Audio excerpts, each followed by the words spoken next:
On Mother's Day, I received a card and my daughter made me read it out loud. Roses are red, violets are blue. You're a heavy burden, no one wants you here. Everyone laughed at me. My name is Grace. I'm 74 years old, and that was the worst humiliation of my life. It was Sunday morning. The sun was streaming through the living room windows when I arrived at my daughter Danielle's house to celebrate my day. I was wearing my favorite green dress, the one that always made me feel elegant. I had brought fresh flowers and sweet treats for my grandkids. "Grandma Grace!" the little ones shouted, running toward me. Their hugs filled my heart with joy. For a moment, everything seemed perfect. Michael, my son-in-law, barely greeted me with a quick, dry nod. Danielle came out of the kitchen with a smile that didn't reach her eyes. "Mom, so glad you made it. We have a special surprise for you." I sat on the sofa surrounded by my family. The grandkids settled at my feet, full of anticipation. Danielle pulled a pink card from her purse and handed it to me. "It's from all of us, Mom. Read it out loud so everyone can hear." My hands trembled slightly as I opened the envelope. The card had little flower drawings the kids had made. How sweet, I thought. I started to read in a clear, excited voice. "Roses are red, violets are—" My voice cracked. The next words hit me like punches. "You're a heavy burden. No one wants you here. Your time has passed. It's time for you to go. Signed, your family who can't stand you anymore." The silence was deafening for 3 eternal seconds. Then Michael started to laugh, a cruel, mocking laugh. Danielle covered her mouth, but I could see she was laughing too. Even the kids, not fully understanding, started to giggle because the adults were. "Did you see your face, Mom?" Danielle said between laughs. "You should have seen yourself, Michael. Did you get a picture?" My heart shattered. Tears began to roll down my wrinkled cheeks. The card fell from my trembling hands to the floor. "It's just a joke, Mom," Danielle continued, but there wasn't an ounce of remorse in her voice. "Don't take it so seriously. You've always been so dramatic." Michael walked over and picked up the card from the floor. "Yeah, Grace, we were just playing around. But you know," he paused uncomfortably, "lately you've been a bit too present. Maybe you should consider other options." "Other options?" I asked, my voice breaking. "Well, you know," Danielle said, sitting in front of me, "there are some really good senior living communities for people your age, places where you can be with people like you. You'd be more comfortable." The word senior living rang in my head like a death sentence. My own children wanted to get rid of me like I was old junk. But I thought, my voice was barely a whisper, I thought I was coming to celebrate Mother's Day with you. "And you are, Mom," Michael interjected in a condescending tone. "It's just time to be realistic. You're not young anymore. You need special care, and we have our own lives." The grandkids looked at me, confused. The oldest, barely 8 years old, came over and took my hand. "Grandma, why are you crying?" Before I could answer, Danielle pulled him away. "Come here, son. Grandma's fine. She's just being sentimental." I sat there, feeling more alone than I had ever felt in my life. On the day that was supposed to celebrate my motherhood, my own daughter had publicly humiliated me, turning me into the family's cruel joke. I slowly got up, my legs shaking. I should just go." "Okay, Mom." Danielle didn't even stand up to say goodbye. "We'll call you later." I walked to the door with what dignity I had left, but inside my world had completely fallen apart. That night, in my empty house, I cried until there were no more tears. But something had changed in me. The humiliation had woken up something that had been dormant for years. It was time for my family to learn the truth about who Grace really was. The next day, I blocked all of them. But first, I needed to remember how I had arrived at such a painful moment. I sat in my favorite armchair, the same one where I had nursed Danielle 45 years ago, and let the memories flow like a movie in my mind. It all started when I was 29 years old. Danielle's father abandoned us when she was only 3. One morning, he simply wasn't there. He left a note on the kitchen table. "I can't do this life. I'm sorry." He didn't even say goodbye to his daughter. I remember that night, holding Danielle as she cried, asking for her dad. "Daddy had to go far away, my love," I whispered, promising myself that she would never go without anything. And I kept that promise. I worked double shifts at the textile mill for 15 years. My hands were full of calluses from sewing uniforms late into the night. Every extra cent I saved for Danielle's education.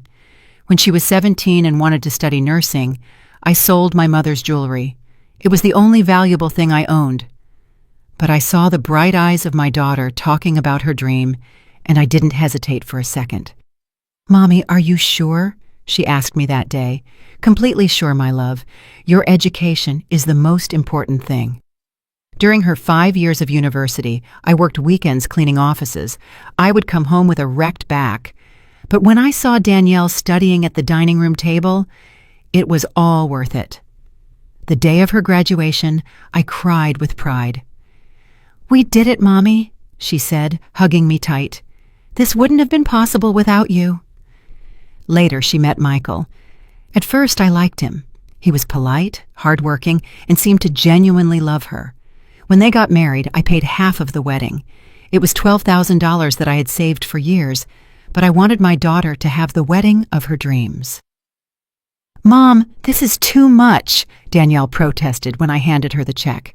"Nonsense," I said, smiling. "It's the most important day of your life. You deserve it." When they bought their first home, I gave them the down payment, $25,000. It was all I had saved, but seeing them happy in their new home filled me with satisfaction. Then the grandkids arrived, 2 beautiful little ones who became the light of my life. When Danielle returned to work after her maternity leave, I became their free babysitter. Every day for 3 years, I walked 6 blocks to their house at 6 in the morning. I made the kids breakfast, dressed them, took them to the park, fed them, bathed them, and read them stories. When Danielle came home from work, the house was clean and the children were happy. "I don't know what we'd do without you, Mom," Danielle used to tell me in those days. "You're an angel." But gradually, something changed. The thank yous became less frequent. My opinions about the children started to be considered as interference. When I suggested that the youngest needed to see the pediatrician for his persistent cough, Michael told me, "Grace, we're the parents here." The first time they spoke to me like that, I stayed quiet. I thought maybe I had been too nosy. Then the subtle comments started. "Mom, you don't have the energy you used to for watching the kids." "Grace, I think you got the kids' vitamins confused again. Maybe you should rest more at home." But I kept going every day. I kept helping. I kept giving my all. 2 years ago, when Michael lost his job, I started giving them $500 a month so they wouldn't lose the house. "It's just temporary," they said, "just until Michael finds something better." Michael found a new job 6 months later, but they never told me to stop sending the money. They just kept receiving it as if it were their right. When the kids needed new computers for school, I paid $2,000 without being asked. When Danielle's car broke down, I gave them $4,000 for the repairs. When they wanted to remodel the kitchen, I contributed $8,000. Little by little, I became the silent provider, the one who was always there to solve their financial problems, but who was no longer invited to important family decisions. A year ago, Danielle organized a family dinner for Michael's birthday. I found out by chance when one of my grandkids mentioned the secret party they had. "Why didn't you invite me?" I asked Danielle over the phone. "Oh, Mom, it was a really small thing, just the 4 of us. We thought you'd be bored." But I saw the photos on social media. There were 20 people, Michael's relatives whom I knew well. Everyone had been invited, except me. That night, I cried in silence, but I told myself it must have been an oversight. Oversights became a routine. They forgot to call me on my birthday. They canceled our lunch dates. When I showed up unannounced, they always seemed annoyed by the interruption. But the final straw came 3 months ago. I was at their house helping with dinner when I overheard Michael talking on the phone on the patio. "Yeah, my mother-in-law lives alone. She's getting really dependent. No, she's not sick, but you know how they are at that age. Yes, we're looking at options to move her to a proper place." I froze behind the door. My own son-in-law was planning to get rid of me like I was old furniture. That night, I couldn't sleep. I had given my whole life, all my money, all my love to this family, and now I was just an obstacle they wanted to get rid of. But they didn't know something very important about me, something I had kept secret for decades. My mother, before she died, had told me about a family property in Nassau, Bahamas, that I inherited when I turned 70. It was a beachfront condo that had been rented out for decades. The money had been accumulating in an account I never touched. I also had investments I made with the inheritance from my Aunt Lucille, who died childless and left everything to me. Bonds, stocks, certificates of deposit, money that grew quietly while I lived on my modest Social Security check. In total, I had almost $400,000 that my family knew nothing about. They thought I was a poor old woman living on government handouts. They didn't know I had been discreetly funding their comfortable life for years, not out of need, but out of love. But after the humiliation of Mother's Day, something inside me broke forever. It was time for them to learn Grace's true value. That cruel card was my wake-up call. I stayed up all night on Mother's Day, holding that card in my trembling hands. The words kept echoing in my head. "You're a heavy burden. No one wants you here." But as the tears dried on my cheeks, something strange started to happen. The sadness transformed into something more powerful: clarity, determination. For the first time in decades, I saw my situation with complete honesty. I wasn't a burden. I was the one keeping them afloat. I slowly got up and went to my bedroom. I took a wooden box from my dresser that I hadn't opened in months. Inside were all my important documents: bank statements, deeds, investment certificates. As I looked through the papers, I did some mental calculations that took my breath away. In the last 5 years, I had given Danielle and Michael exactly $67,000. $67,000 that they received as if it were their natural right, while they treated me worse and worse. The down payment on their house, $25,000. The wedding, $12,000. Monthly help for 2 years, $12,000. The kids' computers, $2,000. The car repair, $4,000. The kitchen remodel, $8,000. And hundreds of small expenses that added up to $4,000 more. Meanwhile, I was still living in the same modest house, wearing the same green dress on Sundays, walking to the grocery store to save on gas. But that wasn't what hurt the most. What really broke my heart was remembering how their treatment of me had changed.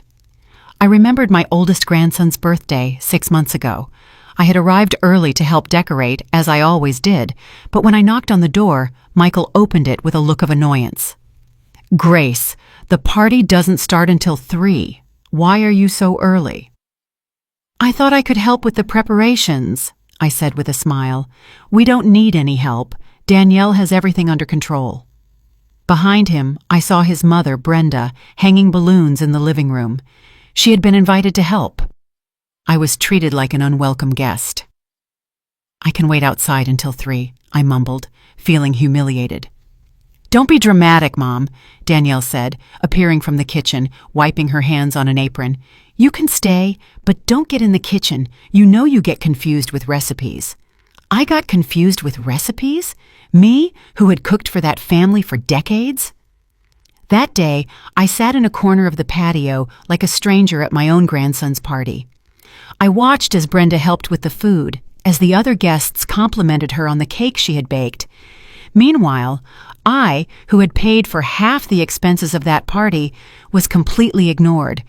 When it was time to sing Happy Birthday, I stayed in the back while everyone formed a circle around my grandson. No one noticed I wasn't in the family photos. Later that night, my grandson came up to me as I was discreetly picking up some dirty plates. "Grandma, why were you so quiet today?" "I was just tired, my love," I lied. "Grandma Brenda says you're too old for big parties." The boy's words cut through me like knives. Brenda, who was only 3 years younger than me, was telling my own grandkids that I was too old. But even after that humiliation, I kept giving them money, kept helping, kept hoping things would get better. How foolish I had been. I also remembered last Christmas. I had bought expensive gifts for everyone. A new bicycle for the oldest grandson, a tablet for the youngest, French perfume for Danielle, a power tool Michael had mentioned wanting. I spent almost $3,000 on those presents.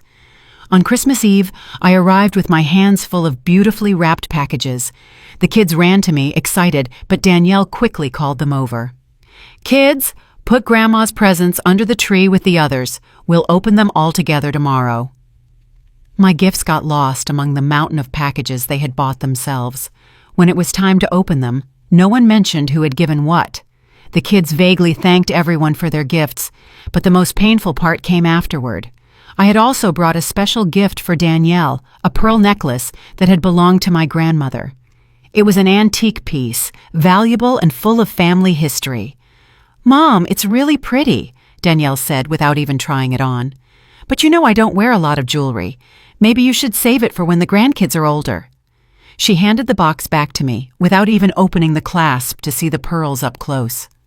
I had imagined that moment for months, thinking about how my daughter would look wearing the same pearls that had adorned 3 generations of women in our family. That night, in my empty house, I cried, hugging the little pearl box. It wasn't the monetary value that hurt. It was the total indifference to something that came from my heart. But the final straw came 2 months ago when I got the flu. I was in bed for a week with a fever of about 102 degrees. I couldn't cook, could barely get up to go to the bathroom. I called Danielle to ask if she could bring me something to eat, or at least ask how I was doing. "Oh, Mom, we're so busy right now. Michael has a big project at work, and I'm on a double shift at the hospital. Can't you ask a neighbor?" "But honey, I can barely walk." "Mom, you're not a little girl anymore. You have to learn to take care of yourself. We can't come running every time you get a cold." A cold. I had a high fever, and she called it a cold. She hung up and didn't call back all week. It was Mrs. Johnson, my 82-year-old neighbor, who brought me homemade soup and made sure I took my medication. A woman I barely knew showed more concern for me than my own daughter. When I finally recovered and returned to my routine of visiting my family, no one asked how I had been. It was as if that terrible week had never happened. And now, sitting with those bank documents in front of me, I understood with painful clarity what my real place was in my family's life. I wasn't the beloved grandmother. I was the emotional ATM. When they needed money, there was Grace. When they needed a free babysitter, there was Grace. When they needed a scapegoat for their frustrations, there was Grace. But when Grace needed love, care, respect, or simply a phone call during an illness, Grace didn't exist. That night, I made the hardest decision of my life. I took out my old laptop and logged into my online banking for the first time in months. I had to make some important changes. First, I canceled the automatic $500 monthly transfer to Danielle's account.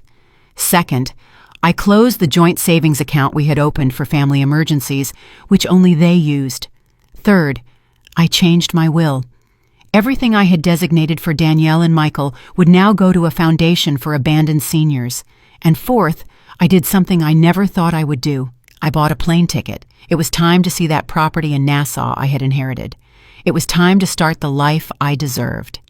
But before I left, I was going to make sure my family understood exactly what they had lost. It was Tuesday morning when I executed my plan. I had slept for only 3 hours, but for the first time in years, I felt completely awake, completely determined. I got dressed in my most elegant gray suit, the one I had bought for Danielle's university graduation, but had barely worn. I carefully applied my makeup and styled my hair into a sophisticated bun. I wanted to look like the powerful woman I really was, not the needy old lady they thought I was. First, I went to the bank.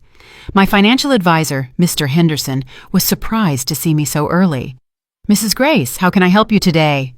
"I need to make several important changes to my accounts," I said, in a firm voice. Over the next 2 hours, I completely reorganized my finances. I canceled all the automatic transfers to Danielle's accounts. I closed the joint account we had opened 3 years ago. I transferred money from my investments to my main checking account. "Are you sure about these changes, ma'am?" Mr. Henderson asked, clearly worried. "These are very big moves." Completely sure. It's my money, and I can do what I want with it. Then I went to my lawyer's office, Mr. Franklin, who had handled my family's legal affairs for decades. I need to completely change my will, I announced without preamble.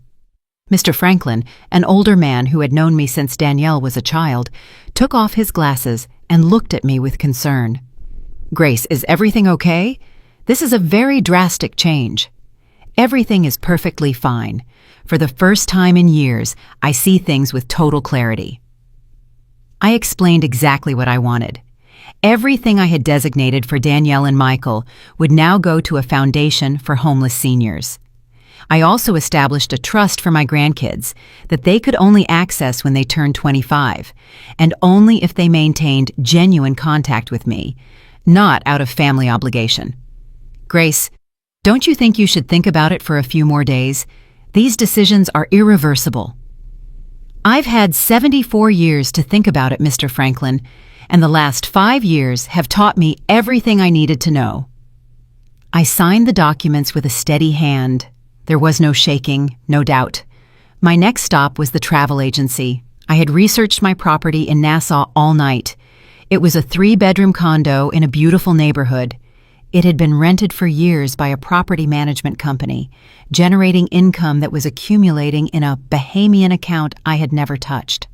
I want to fly to Nassau this Friday, I told the travel agent. Is it a tourist trip, ma'am? No, it's a liberation trip. I bought a first-class ticket. If I was going to start my new life, I would do it in style. But before I left, I had to do one more thing. I had to write the letters. I got home at noon and sat down at my desk. I took out elegant letterhead I had bought years ago but never used. It was time to explain to my family exactly what had happened. The first letter was for Danielle. My dearest daughter, by the time you read this letter, I will be on my way to Nassau, where I will live in the property I inherited from my family that you didn't know existed. I have made the decision to cut all financial support I have been giving you for the past few years. The $500 a month you received has been permanently canceled. The joint account you used for emergencies has been closed. Don't take this as a punishment, but as a lesson in independence that I should have taught you a long time ago. For decades, I gave you everything I had. My time, my money, my energy, my unconditional love.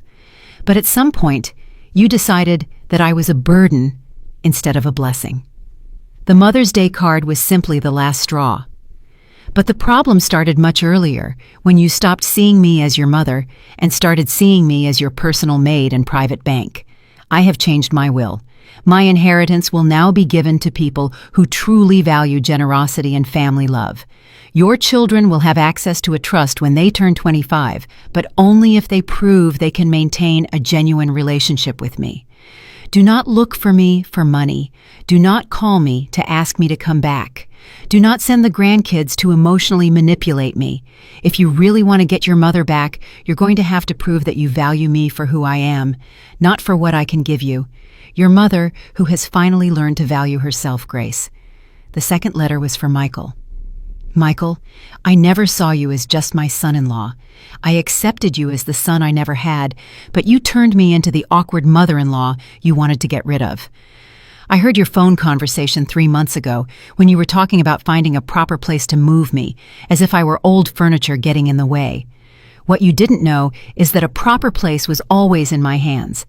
I have a property in Nassau, investments that generate more money than you make in a year, and the financial freedom to live wherever and however I choose. For years, I quietly funded your comfortable lifestyle. I paid for repairs, helped with expenses, covered emergencies. I did it out of love, not obligation. But you interpreted my generosity as weakness, my availability as dependency, my love as an annoyance. Now, you will have to stand on your own 2 feet. After I finished the letters, I put them in an envelope and left them on my coffee table, ready to be discovered. Then I sat in my living room, smiling. It had taken me 74 years, but I had finally learned the most important lesson of my life. You teach people how to treat you by what you are willing to accept. For decades, I accepted crumbs of love because I was afraid of being alone. But it turns out that being alone was infinitely better than being with people who didn't respect me. And now that I had learned that, I wasn't really alone at all. I was free. I was going to Nassau. And for the first time in a long, long time, I was excited about my life.